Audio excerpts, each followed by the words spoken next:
Welcome to this podcast about censorship in early Hollywood, specifically that associated with James Whale's Frankenstein and Bride of Frankenstein.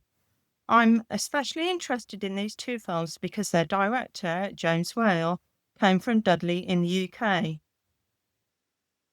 a few miles from where I was born, with a memorial there dedicated to his filmmaking. And his relatives remain in Shropshire, where I currently live. I'm talking today about cuts that were made to early films under the auspices of the Hays Code. Using these two films to illustrate this, the Hays Code was formally applied to Hollywood films from 1934 and was a form of self-censorship created as a means for the Motion Picture Producers and Distributors of America, the MPPDA, to avoid outside legislative censorship. It was a response to the conservatism of the 1930s, prompted by the lax morality during the 1920s jazz age, and was instigated by pressure groups who promoted religious beliefs and children's welfare. These pressure groups, which included the Catholic Church's Legion of Decency, protested against sex, violence, crime, and other controversial subject matter. Hollywood developed the code not only to appease conservative groups, but also because it allowed them to manipulate films to some extent and write between the lines. They preferred to self-censor because in the period following the Depression, studios were in financial trouble and basically needed some sex and violence to sell their movies. The MPPDA formally pledged to abide by the code in 1930, with its full enforcement in 1934. This period was known as the pre-code era, when censorship was allegedly lax, with Frankenstein being released just at its outset in 1931. Its release followed the hugely successful Dracula a few months earlier, with Universal Studios keen to produce more horror films to address significant financial losses in the previous year. They seemed to be in a good position because prior to the sound era, which began in 1927, and unlike related genres such as the crime film, horror films hadn't attracted much controversy concerning their content. In fact, films such as Frankenstein and Dracula were welcomed, as they circumvented potentially racist issues regarding the representation of different ethnic types as villains by having the villains as not being human. On that note, it's worth saying that villains in all genres still tend to be foreign. However, in the period between the introduction of sound through to the implementation of the Hays Code, the instigation of startling sound effects began to promote concern about the genre. In particular, the director of the Pain Fund studies suggested that cinema had the capacity to undermine social norms as yet imperfectly interiorized by children and other groups defined as potentially deviant, and raised fears about copycat behavior, a notion that persists to this day, with certain films notorious in this respect. For example, The Dark Knight Rises and Natural Born Killers both caused controversy. Even as the Hays Code tended to focus on issues such as criminality, miscegenation, sexual licentiousness, and violence, enabling filmmakers to exploit the lack of attention to horror, the censor's attention therefore did eventually turn towards a horror film, with Jason Joyce suggesting that the horror film should be killed off. Despite these concerns, Thomas Doherty, Professor of American Studies at Brandeis University, contends that the pre-code era marked a period of lax censorship. He claims that for 4 years, the Code commandments were violated with impunity and inventiveness in a series of wildly eccentric films, more unbridled, salacious, subversive, and just plain bizarre than what came afterwards. They look like Hollywood cinema, but the moral terrain is so off-kilter, they seem imported from a parallel universe. Doherty's claims seem to echo those of a much earlier scholar, Raymond Moley, who, in 1945, likewise declared that the pre-code era didn't follow the Hays Code. In contrast, in a separate study of pre-code cinema, Richard Maltby, a British professor who now works in Australia, asserts that cuts were made to Hollywood films prior to its formal implementation in 1934. In considering these opposing perspectives, I look at the case of Frankenstein, released in 1931, and Bride of Frankenstein in 1935, to track changes in filming restrictions and examine the cuts and controversies related to Wales' two films through analysis of deleted scenes. My talk traces a trajectory of censorship that arguably influenced the respective films' aesthetics, thus illustrating Maltby's claims regarding industry constraints in the pre-code era. It also looks at the impact of these constraints on the film's reception and the later interventions of international censors. In fact, in their introduction to a journal special issue on the production code, Leah Jacobs and Richard Maltby contend that any understanding that the production code was inoperative between 1930 and 1934 is incorrect.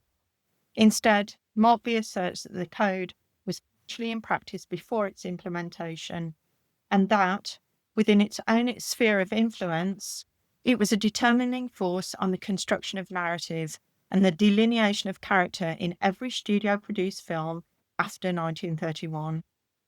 As a result, as Maltby notes, films between 1930 and 34 were not uncensored, but instead this period saw the more gradual, more complex, and less melodramatic evolutions of systems of convention in representation. In addition, as noted, these modes of representation still enabled a writing between the lines. As Maltby recounts, Jason Joy, the code's first administrator, explained that studios had to develop a system of representational conventions from which conclusions might be drawn by the sophisticated mind, but which would mean nothing to the unsophisticated and inexperienced. In other words, script writers were able to embed certain potentially controversial ideas and get them past the censors. Doherty claims that the pre-code horror film was particularly susceptible to a more relaxed approach to censorship because of a censorial oversight regarding what was called the quality of gruesomeness. In this respect, the film's script passed through the SRC with little difficulty, with Francis Edwards Farragut's rewrite softening the creature's personality. This softening was reflected in a letter dated 18th of August 1931 regarding the script for Frankenstein from Jason Joy to Carl Laemmle Jr., Universal Studios executive.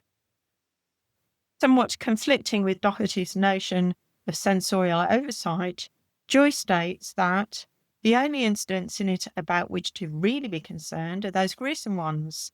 Therefore, consideration should be given to scene A12, showing the body of the hanged man, and scene H4, showing the dwarf hanging by a chain, and the several other gruesome incidents.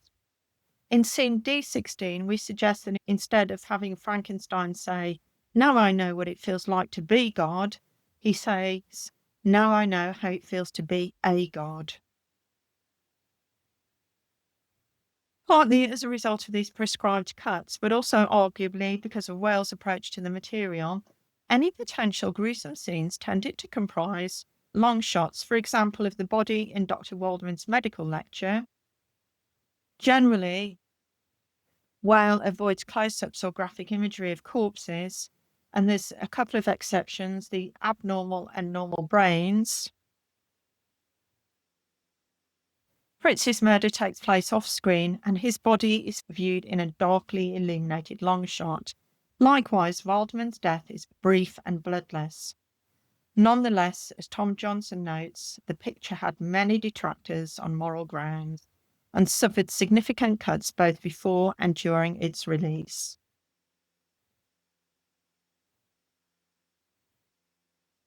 Further to the SRC's advisory cuts to the script, Carl Laemmle and Carl Laemmle Jr. held several previews of the film, the first on October 29, 1931 in Santa Barbara, and subsequently at Universal and the Hollywood Theatre. As a result of audience reactions to these previews, additional edits were made. These included the addition of an epilogue that changed the film's ending, allowing Frankenstein to survive while partial cuts to the scene where the monster accidentally drowns Maria were considered. It was Karloff who initially requested the drowning scene to be cut, stating that my conception of the scene was that he would look up at the little girl in bewilderment, and in his mind she would become a flower. Well, Jimmy made me pick her up and do that over my head, which became a brutal and deliberate act. By no stretch of the imagination could you make that innocent. The scenario is further complicated that, in the restored footage, the monster doesn't hold Maria overhead, but rather scoops her up and tosses her in, suggesting a compromise between Whale and Karloff. And although Whale got his way and retained the drowning scenes, albeit temporarily, it was cut for many engagements, with Lemley Jr. instigating the edit. While there appears to be some ambiguity around the details of the edit, Curtis notes that the prints were shipped with the infamous drowning scene intact, but the shot of the monster actually throwing the girl in the water was eliminated in Massachusetts, New York, and Pennsylvania, as well as in many cities and towns. Ultimately, the drowning scene was cut in the 1938 release. Following the initial previews, Whale also changed the opening scenes. One of the key controversies generated by the film surrounded the creation of life, but because this is central to the narrative, it was extremely problematic to address accusations of blasphemy. The studio navigated the issue in late 1931 by adding a prologue, which didn't change the story, but indicated to audiences that the story was a fantasy and impossible to occur in reality. The use of the prologue was therefore an ideal solution to keep the film narrative intact, but mitigate the persuasive capacity of the film. A second strategy was used to further remove the film from realism, in that the opening dialogue was made deliberately artificial. Here, Edward Van Sloan, who plays the part of Dr. Waldman, emerges from behind a curtain saying, "How do you do?" Mr. Cole Lemley feels that it would be a little unkind to present this picture without just a word of friendly warning. We're about to unfold the story of Frankenstein, a man of science, who sought to create a man after his own image, without reckoning from God. It is one of the strangest tales ever told. It deals with the two great mysteries of creation, life and death. I think it will thrill you. It may shock you. It might even horrify you. So then, if you feel that you do not care to subject your nerves to such a strain, now is your chance to, well, we've warned you. It was Universal's idea to insert this opening after the film had been completed, to get around accusations of blasphemy, but at the same time, the wording does increase the audience's expectations, and this expectation is further amplified by written publicity about the film. For example, promotional posters issued a warning in the programme that stated, "Here comes the world's most famous shocker. Just a word of friendly warning. If you have a weak heart and cannot stand excitement or gruesomeness, we advise you not to see the production." Having seen the completed film, however, Fred Beeson, Vice President of the MPPDA, advised further cuts in a letter to Cole Lemley Jr., dated 2nd of November 1931. He suggested omitting the words, "O Lord," spoken by Geoffrey Kerr, who's Frankenstein's father, as he steps out on the balcony to make a speech, and "O God," when he attempts to open the door of Frankenstein's laboratory.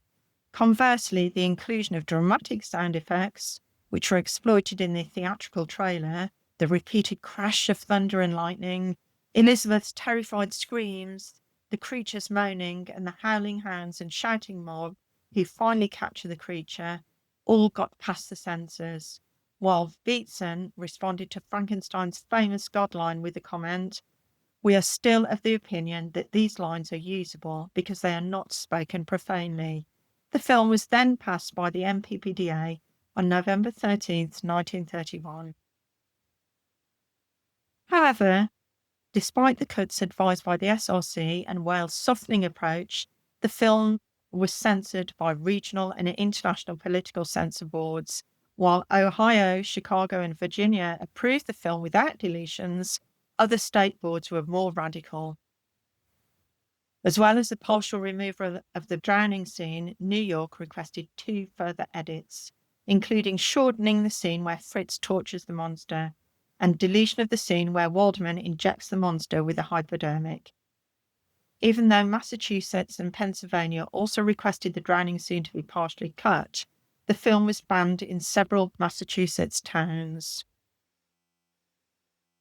The partial edit of the drowning scene impacted the way that the monster was perceived, such that the scene as he reaches out towards Maria, subsequently followed by her father carrying her body, implies something more sinister.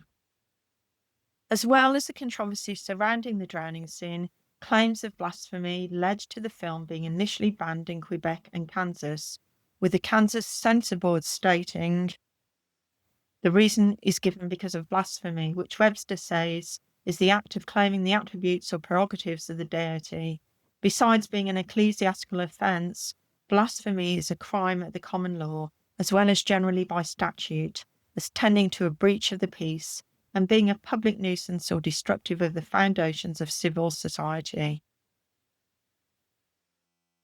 In order to reverse the ban, Kansas demanded 4 minutes of cuts, and in a letter to Jason Joy of 10th of December 1931, Ted Fithian enclosed the Kansas State Board of Censors' request 34 deletions for reasons of cruelty and a tendency to debase morals. But after appeals by Carl Laemmle Jr. to Jason Joy, on the grounds that these deletions destroy all the dramatic power of the picture, Joseph Breen, who was an administrator appointed by Will Hayes, was enlisted to follow up the drastic range of proposed cuts, documented in a letter dated 11th December 1931. As a result, Jason Joy informed Fithian that the Kansas censors had reduced the deletions to 10 and passed the film shortly after. These deletions included a shot of the body lying on the table, a shot of raising the casket, the close-up of Frankenstein, although it's unclear whether this erroneously referred to the monster lying on the table from the angle of the feet, the close-up of the monster's hand showing it sewn onto the body, Frankenstein's notorious God line, the hypodermic scene, the scene where the monster grabs Waldman, the entire scene of the father carrying the dead child, and the close-up of the monster in the burning windmill. Like Kansas, Pennsylvania state censors requested several deletions and edits. These included the opening graveyard scene, which meant that Frankenstein and Fritz were seen shoveling earth, were not seen to steal the casket. Frankenstein's "In the Name of God" line was also deleted, along with the drowning scene. Following 2 outright rejections by the Quebec censors, recorded in a telegram to Ted Fithian from Universal Canada on 12th of January 1932, Fithian wrote to Universal Canada suggesting a prologue and epilogue that implied the story was a dream. Ted Fithian responded to Jason Joy on 12th of April 1932 regarding the Quebec censorship difficulties, proposing the introduction of a preface with the off-scene voices of Shelley and Byron and Mrs. Shelley discussing a fantastic tale and dissolve into the picture. Fithian also suggested cutting the God line, the fade-out burning windmill scene, and other gruesome scenes such as Fritz torturing the monster. The film was eventually passed in Quebec as recorded in a letter to Jason Joy from Ted Fithian on 21st of April 1932, while Ontario censors also requested deletion of Frankenstein's God line of dialogue. Meanwhile, in Providence, Rhode Island, certain newspapers refused to advertise the film, while several obstacles existed in the UK, despite the fact that it was given enthusiastic reporting in the British trade press. An organisation called the Order of the Child was making its move to address Frankenstein's exclusion from being on children's viewing menus, while the National Society for the Prevention of Cruelty to Children began pressurising the BBFC to introduce an H for horrific category. As a result, the film was banned to children in Birmingham, Plymouth, and Leicester. In addition, whereas the BBFC had approved the drowning scene, it was cut by the Plymouth Watch Committee. The UK also requested the censor to cut the scenes in which Fritz's body was discovered hanging in the dungeon and where the monster infiltrates Elizabeth's bedroom. It was rejected outright in Sweden, Italy, Southern Australia, and Czechoslovakia. Although the Irish censor had passed Frankenstein, the film was also banned in Belfast, generating public disquiet, with over 50 letters of protest to local papers by May 4th. When the film was reissued in 1938 under the auspices of the PCA, Breen wrote to Zehner to inform him of 3 key deletions, namely the drowning scene, the laboratory scuffle between the monster, Frankenstein, Waldman, and Fritz, and 3 close-ups of Fritz torturing the monster in the dungeon. In addition, Universal also edited out a close-up of Waldman injecting a hypodermic needle into the monster's back. Other amendments include the cutting of Frankenstein's "In the Name of God" line of dialogue and the addition of the aforementioned prologue, as well as the changed ending that sees Frankenstein survive. The removed drowning scene was only recovered in 1985 in the British Film Institute archives, along with Clive's God exclamation, the hypodermic needle scene, and the burning torch being shoved into the monster's face. Michael Fitzgerald of MCA Home Video spoke of the movie's restoration. This was a project taken on by Universal Studios. They pulled the original camera negative, which amazingly still exists on reels in the Library of Congress. They measured everything, viewed everything, screened everything. Then they sent for the extra material, which primarily came from the British Film Institute. Certain soundtrack areas came from pieces found by the American Film Institute. All these were combined, screened, and the film was physically restored from all those pieces by the YCM lab in Burbank, California. The restored film was released on Laserdisc in December 1986 and on video in October 1987.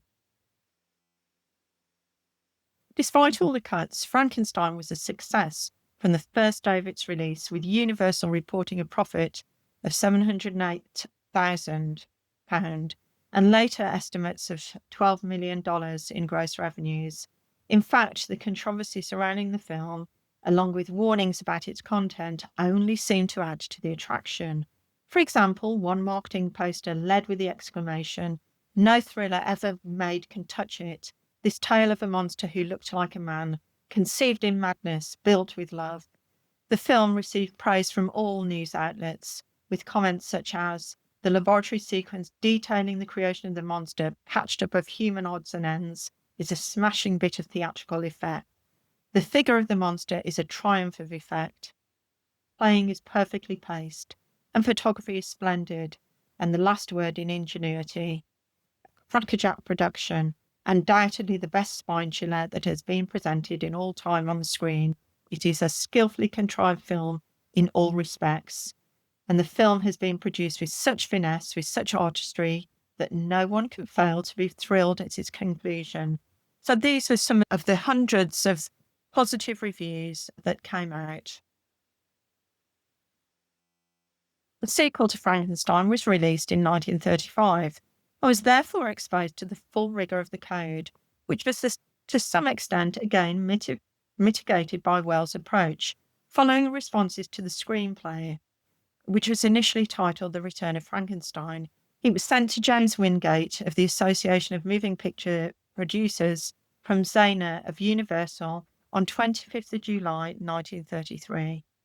Wingate pointed to several scenes that might be problematic, including scenes A49, G10, and I47, in which there is reference to God, and scenes E14, E20, and E22, where it was advised that the girl should have some clothing on to avoid being completely nude.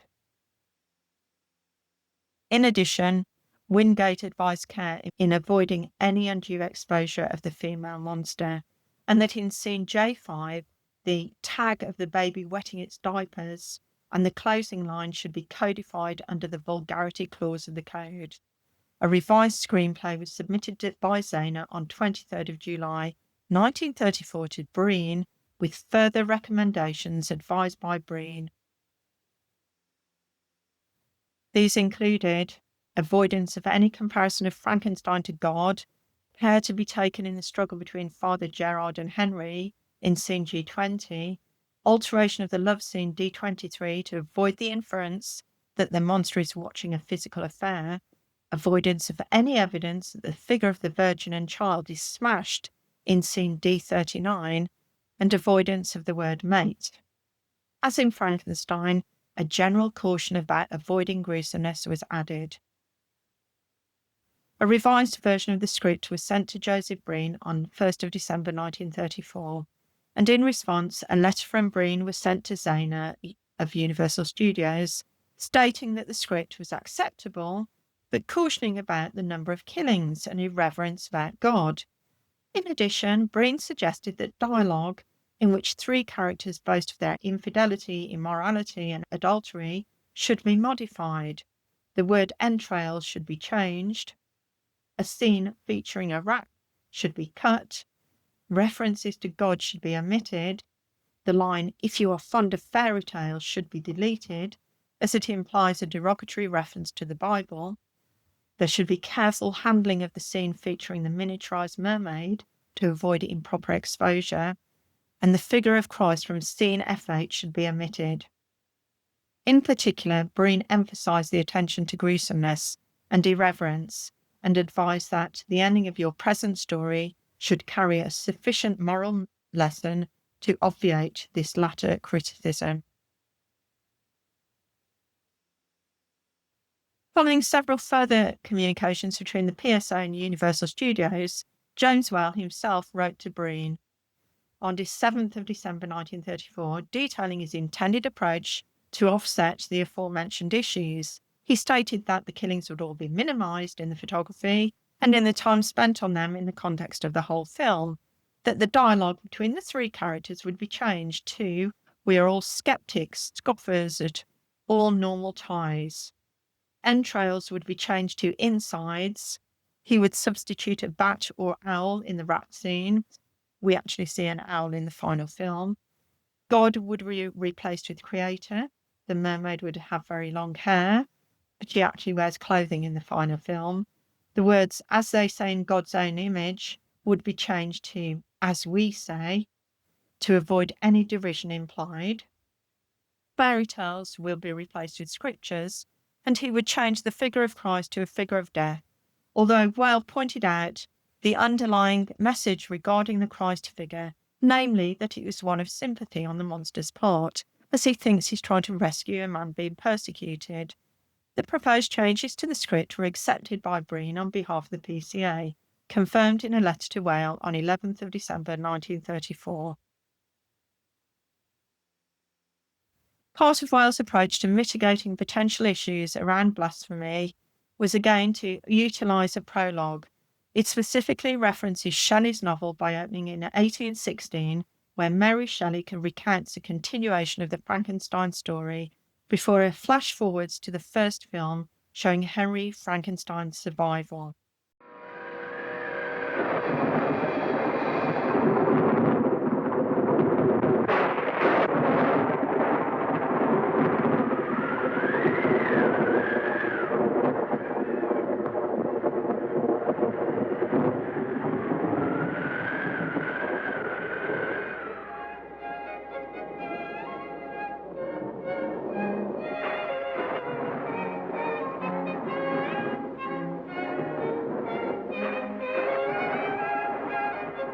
Beautifully dramatic. The crudest, savage exhibition of nature at her worst without, and we 3. We elegant 3 within. I should like to think that an irate Jehovah was pointing those arrows of lightning directly at my head, the unbowed head of George Gordon Lord Byron, England's greatest sinner. But I cannot flatter myself to that extent. Possibly those thunders of our dear Shelley, heaven's applause for England's greatest poet. What of my Mary? She is an angel. You think so? You hear? Come, Mary. Come and watch the storm. You know how lightning alarms me. Shelley, darling, will you please light these candles for me? Oh, Mary, darling. Astonishing creature. Aye, Lord Byron. Frightened of thunder, fearful of the dark, and yet you have written a tale that sent my blood into icy creeps. Look at her, Shelley. Can you believe that bland and lovely brow conceived of Frankenstein? A monster created from cadavers out of rifled graves? Isn't it astonishing? I don't know why you should think so. What do you expect? Such an audience needs something stronger than a pretty little love story. So why shouldn't I write of monsters? No wonder Murray's refused to publish the book. He says his reading public would be too shocked. It will be published, I think. Then, darling, you will have much to answer for. The publishers did not see that my purpose was to write a moral lesson. The punishment that befell a mortal man who dared to emulate God. Well, whatever your purpose may have been, my dear, I take great relish in savoring each separate horror. I roll them over on my tongue. Don't, Lord Byron. Don't remind me of it tonight. What a setting in that churchyard to begin with. The sobbing women. The first clod of earth on the coffin. That was a pretty chill. Frankenstein and the dwarf stealing the body out of its new-made grave. Cutting the hanged man down from the gallows where he swung creaking in the wind. The cunning of Frankenstein in his mountain laboratory, taking dead men apart and building up a human monster, so fearful, so horrible, that only a half-crazed brain could have devised. And then the murder. The little child drowned. Henry Frankenstein himself thrown from the top of the burning mill by the very monster he had created. And it was these fragile white fingers that penned a nightmare. You made me prick myself, Byron. It's bleeding. There. I do think it a shame, Mary, to end your story quite so suddenly. That wasn't the end at all. Would you like to hear what happened after that? I feel like telling it. It's a perfect night for mystery and horror. The air itself is filled with monsters. I'm all ears. While heaven blasts the night without, open up your pits of hell. Well then, imagine yourself standing by the wreckage of the mill. The fire is dying down. Soon the bare skeleton... Therefore, like the prologue for Frankenstein, it iterates the fabricated nature of the narrative. Indeed, in his response to Breen, Whale had also highlighted the various morality messages of the prologue. Even so, there are many aspects of the sequel in comparison to Frankenstein that were amplified rather than toned down. For example, the number of deaths and the fact that the monster's body is scarred from the fire and even more hideous. Frankenstein saw the creature cause 3 deaths, those of Fritz, Waldman and Maria, but the pre-cut version of The Bride of Frankenstein involved 20 murders, 2 within the first 9 minutes. Even after cutting, there were substantially more than the earlier film. However, like Frankenstein, Whale takes care not to accentuate any gruesomeness, any such potential imagery appearing in extreme long shot. In fact, aware of the controversy surrounding the earlier film, Whale had limited certain aesthetic and narrative aspects in an attempt to circumvent such issues.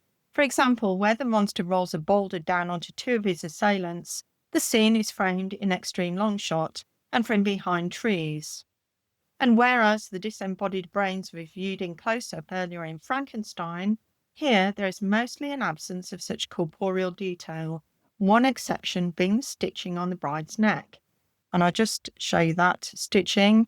Certainly the film is more stylistically complex than Frankenstein, incorporating, for instance, a rapid zoom out as Mary Shelley begins to recount the story of the bride, and it generally unfolds at a faster pace, both narratively and cinematographically. Whale here also incorporates extreme high and low angle shots, particularly in close-ups of Henry and Pretorius. In addition, the sound effects are quite different. Extra diegetic music is soft and upbeat with less strident sound effects than the 1931 film. As John Waxman recounts, The film was one of the first Hollywood scores to use the symphony orchestra in an impressionistic way, musically depicting the chilling noises of the horror film laboratory equipment. Intradiegetic music also plays a significant part in mediating the monster's cultural sensibilities to the extent that it renders it much more humanized and likely to gain viewer sympathy.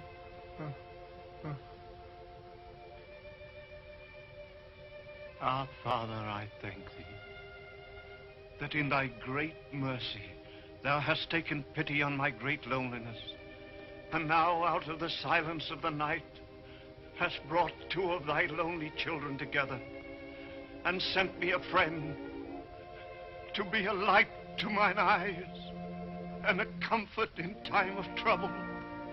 Amen.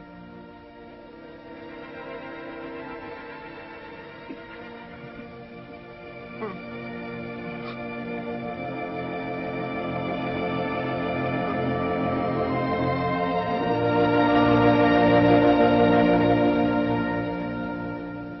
close-up of a tear rolling down its face enhances this effect. Sound, too, is significant to the heart scene, where the regularity of the heartbeat, rather than gruesome visuals, signals the bride's potential for life. Furthermore, the sequel consciously mirrors certain key scenes from Frankenstein, albeit in subdued form. Such intertextuality not only echoes tropes for a knowing audience, but potentially validates its approach, given the former film's approval by the SRC. For instance, when Frankenstein is first thought dead, his arm suddenly moves in a manner akin to the monster. Just after Dr. Pretorius, Frankenstein's collaborator, and Frankenstein revived the bride, Frankenstein exclaims, she's alive, but without mention of God, and Pretorius violently bangs on the door of Frankenstein's castle, echoing the desperate pleas of Elizabeth in the prequel. In a further example, Frankenstein's exclamation that this heart is useless in The Bride iterates his earlier comment of this brain is useless. Also referencing the earlier film, we see Cole waving a flaming torch at the monster, who retaliates by pushing him over the edge of the laboratory tower. When Pretorius brings the monster to Henry, the monster gestures with his hands and tells Henry to sit down, in a reversal of the scene in Frankenstein, where Frankenstein likewise instructs the monster to sit down. So too does the monster's kidnapping of Elizabeth recall Frankenstein in the way that he watches her through a window before infiltrating her bedroom. Pretorius' sedation of the monster and the latter's disorientated facial reaction resemble the equivalent scene in Frankenstein when Waldman injects a hypodermic into him. Crucially, there's also further dialogue that critiques the quest to create life and thus responds to Breen's demands for morality messages. For instance, Elizabeth tells Frankenstein that it's the devil that prompts you and exclaims that his quest to create life is blasphemous.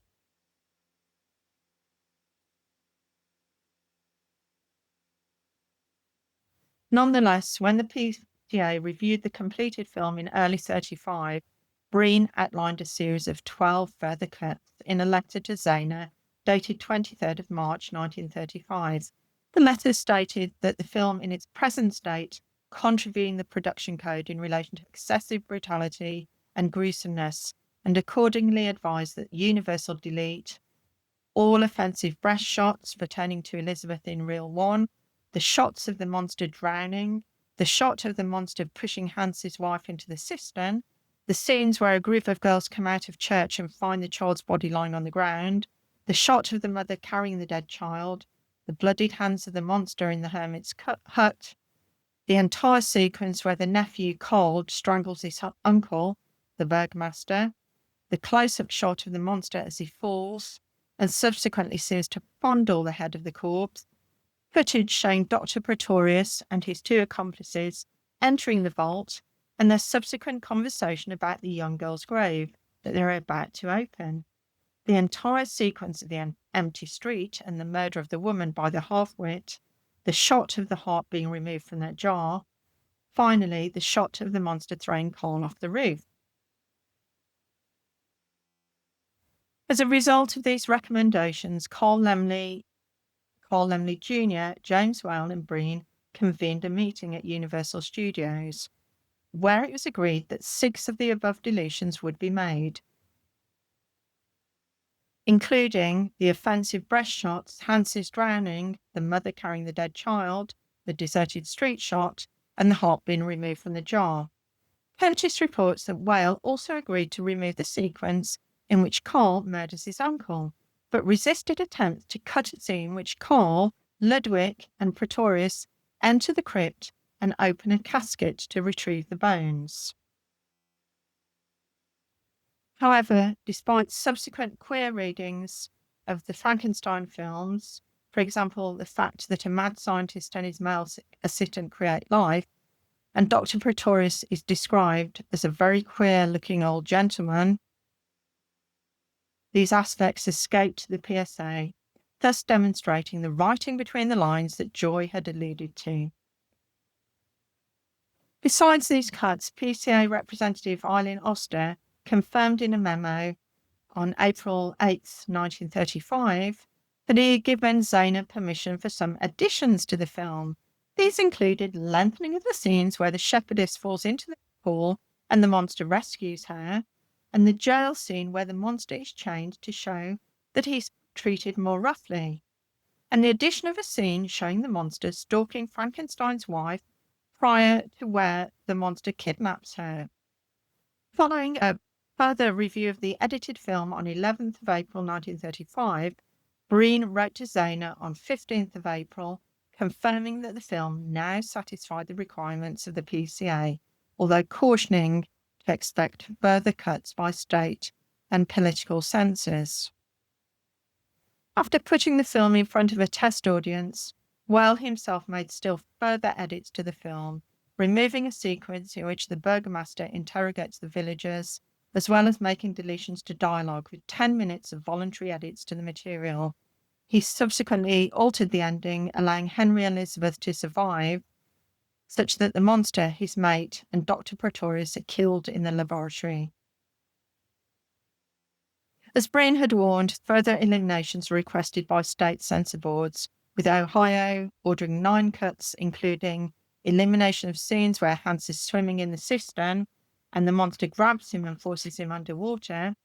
After the women help the monster out of the cistern, elimination of the scenes of the monster grabbing them and throwing a woman down the cistern, cutting of scenes of the woman falling over the wheel and into the water, deletions of all scenes of the monster pushing the boulder off the peak and crushing the men below, deletion of the entire sequence of the woman finding freedom murdered, deletion of the dialogue by Pretorius saying nothing, that is, except what he demands, elimination of the sequence where Carl watches a girl approach and springs out at her, covering her head with a scarf, deletion of scenes where the monster strikes at a fallen man with a torch, picks him up and throws him over the tower, and deletion of the scene of the man falling. However, following a communication from Zana to Breen to see if he could persuade Ohio to reinstate some of the eliminations, they revised these to 4. Pennsylvania only requested deletions of the word "in God's own image," while New York, Kansas, and Massachusetts approved the film without eliminations. Alberta listed 4 deletions, and British Columbia requested an adult permit. Elsewhere, London passed the film with 1 minor cut. Quebec again requested the line "in God's own image" to be cut from the trailer, while other territories ordered extensive deletions. Japan mandated 9 cuts with significant cuts to dialogue in these 9 scenes. Singapore requested 6 cuts. Sweden requested 25. Nanking requested 3 eliminations, in addition to 1 deletion by China's international censor, while several countries rejected the film outright, including Hungary, Palestine, and Trinidad. The Bride of Frankenstein, despite the high number of cuts and rejections, achieved universal critical and commercial acclaim, both at the time of its release and in subsequent years.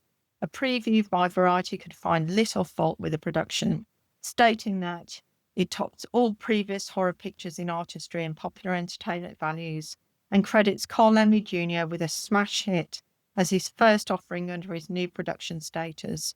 Other reviews claim an imaginative and outstanding film. James Whale has done another excellent job. The settings, photography, and the makeup contribute their important elements to a first-rate horror film, and one of the finest productions that has come off the Universal lot for many a day. And again, like Frankenstein, these were just a few of hundreds of positive reviews. And so, despite the controversy surrounding Frankenstein and the increased severity of censorship, The Bride of Frankenstein was also a commercial hit, with Universal reporting a profit of $952,000. So, in conclusion, whereas early reports on the PCA by Moley, as well as subsequent scholarship by Doherty, suggesting that the pre-code era was characterized by lax or ineffective censorship, a number of academics reveal that the period was one of increasing rigor in terms of regulating film content. The trajectory of cuts between Frankenstein and The Bride illustrates this gradual change, with a limited number of cuts and modifications imposed on the earlier film, although with substantive cuts at regional and national levels, whereas The Bride underwent considerably greater censorship by the PCA, state censor boards, and national censors, albeit the film has distinctly more contentious content than its prequel. Regardless, even as Doherty highlights the oversight of gruesomeness, this is exactly the quality that the SRC, on reading the initial script for Frankenstein, advised Whale to avoid, as well as suggesting the rewording of the God line spoken by Frankenstein, which was ultimately cut. They particularly noted their concern with showing the body of the hanged man at the film's opening sequence, as well as Fritz hanging by a chain. Additional revisions advised deletions of the word "Oh God" and "Oh Lord," these advisory cuts illustrating how the code was implemented in the early stages of the pre-code era. The increasing rigour of the PCA is not only signalled by the number of cuts requested in the sequel, but also by the differences between the original 1931 Frankenstein and its 1938 reissue. While these cuts didn't seem to detract from the popularity of both Frankenstein films, they did potentially adversely affect the film's meaning and the way that audiences perceived the monster. Notably, the partial deletion of the drowning scene in Frankenstein by state censors lent the monster an air of evil, rather than the sympathetic viewpoint intended. Likewise, the shortening of the scene where Fritz tortures the monster and the removal of the scene where Waldman injects the hypodermic, both actions motivating the monster's violence, add to the monster's menace. Despite their varying degrees of censorship, both films proved to be both critically acclaimed and commercially successful, and while Whale's work as a director was acknowledged contemporaneously, he has since become iconic in the history of the iconic horror film, with both Frankenstein and The Bride of Frankenstein selected by the United States Library of Congress for preservation in the National Film Registry as being culturally, historically, or aesthetically significant. Thank you very much for listening, and thank you also an acknowledgement of the British Academy Small Research Grant Scheme, which enabled this research.